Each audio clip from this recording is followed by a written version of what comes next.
Good morning, everybody, and welcome back to another video with me, Brooklyn. So I want to talk about the fear of God. I hear a lot of people just recently. I was talking to someone and they were saying that they had the fear of God in them.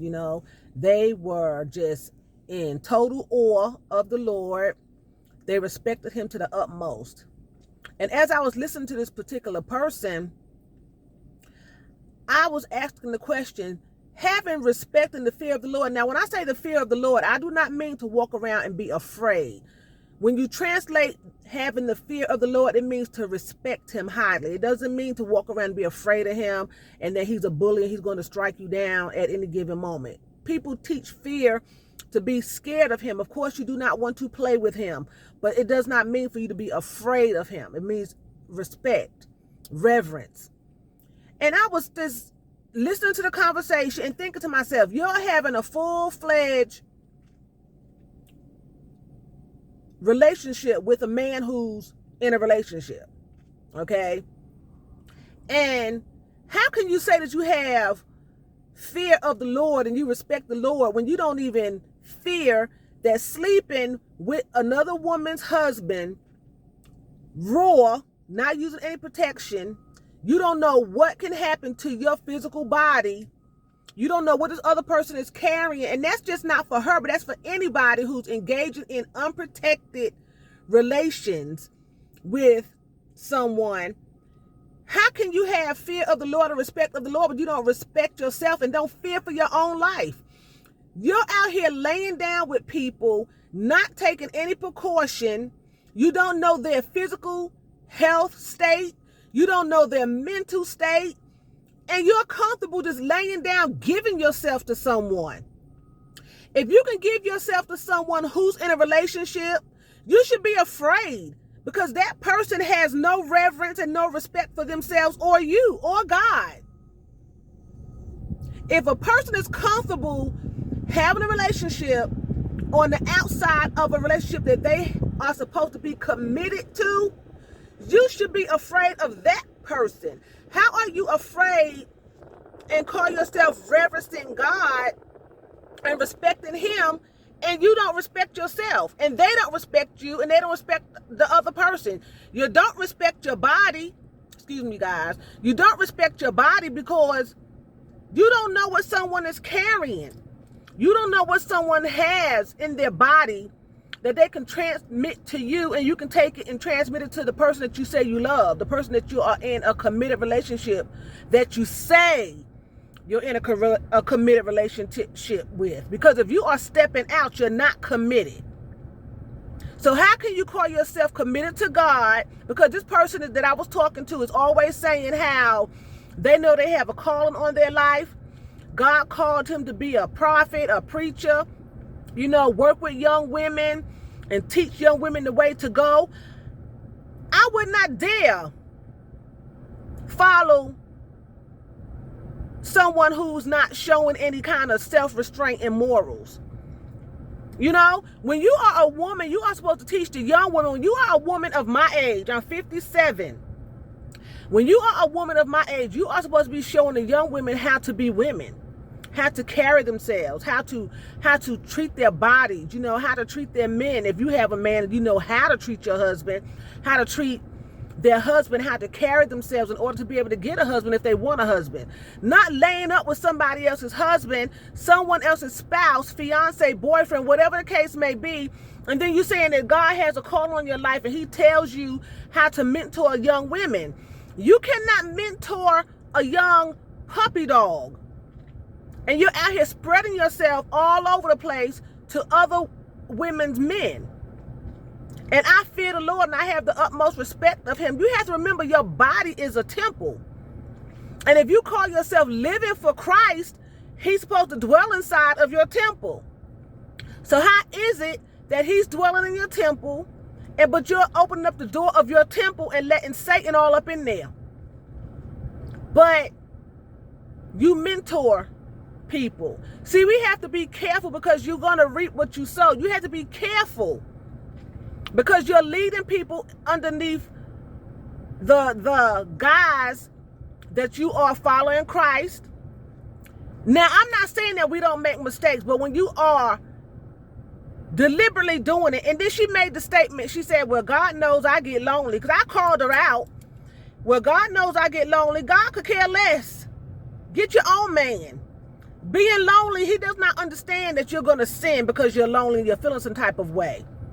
Especially when you're doing it willingly. We do slip up when we do make mistakes. I'm not saying that. First of all, I don't believe that when you're messing around and having relationships with someone who you're not supposed to be having a relationship with, that's not a mistake. When you cheat, you're just cheating. You don't have any self-control. That's my belief. That's not a mistake. A mistake is doing something that you don't know that you're doing. When you do something willingly and knowingly, that's not a mistake. Don't get it twisted. You know exactly what you're doing. When you rob somebody and you get caught, you say it was a mistake. It was not a mistake. You may have not been thinking the right way, but you deliberately stole that person's wallet. Okay, you deliberately pulled your pants down or your dress up over your head and bent over. That's not a mistake. That's deliberate. But what I'm saying is, you are leading young people under hypocrisy because you're pretending to be this Christian in the church and leading young women in conferences and going to women conferences and doing all these godly things, but you're doing things behind closed doors, and people forget that God is behind closed doors. He can see. His eyes penetrate through everything. Nothing's hidden from him. And that's what I was trying to explain to the person as we was having a conversation, you know? And I just think that, like I said again, no one's perfect. We all do things, whether it's by unintentional or intentional, okay? But we have to remember that to fear the Lord, to respect the Lord, is to honor him. You know how the word says, honor your mother and father that your days may be long upon the earth? You have to honor. Honor is giving respect.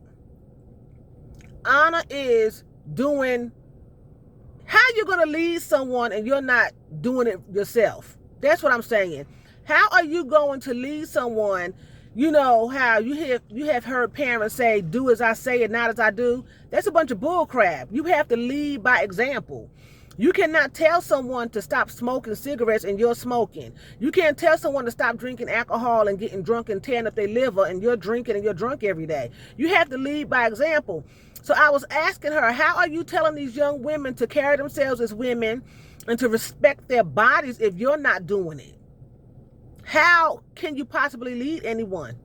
How can you tell them that? You have to be living in your truth. You have to be living in the truth.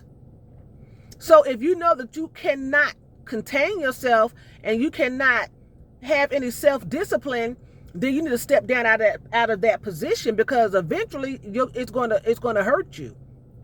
Eventually it's going to come out. What's done in the dark comes to light. You know, and that's when she made the statement where God knows that I get lonely. And I said, well, he's in a relationship that he's been in for years. And, you know, well, that's her stupidity, not mine, but you're a Christian. That's what she said. Well, that's her stupidity, not mine. But you are in the church leading young women under the guise that you are reverencing the Lord, but you're a hypocrite. And of course she didn't like it, you know, and we didn't have words, but it was tense, you know. But don't come, this one thing about Brooklyn, do not come to me and tell me something and talk to me and then don't like my input. You know, don't. If you don't want me to give you my input, then don't say nothing to me, because, you know, especially asking my opinion, and I'm going to give it. And I'm going to give it raw, and I'm going to give the truth. And I would want somebody to give me their opinion raw and truth if I'm asking for it. If I'm not asking for your opinion, that's different. But when somebody comes to me and talk to me and say, well, tell me what you think, and then other things start coming out, we're having a grown-up conversation. I'm going to be a grown-up about it and tell you what I feel. Don't come to me if you don't expect the truth, because you're going to get it. Keep on moving. Keep right on moving. You know? But I just want to say, to fear the Lord and to respect the Lord is to do the best you can and be honest. You know? Some things we just don't have to do.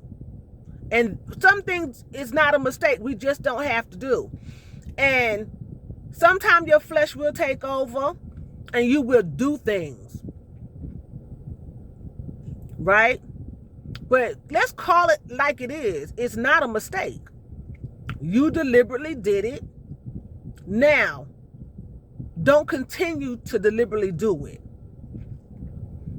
A lot of people say, well, God has grace. You know, he forgives us 7 times 70. He told us to forgive each other 7 times 70. You cannot continue to play in God's face and think there's not going to be a consequence. That's just not how it goes. He does not mean to just keep deliberately doing it because all you got to do is say you're sorry and you repent and I'm going to forgive you and nothing's going to come of it. You know, you have to respect your body. You don't know, this man has a significant other.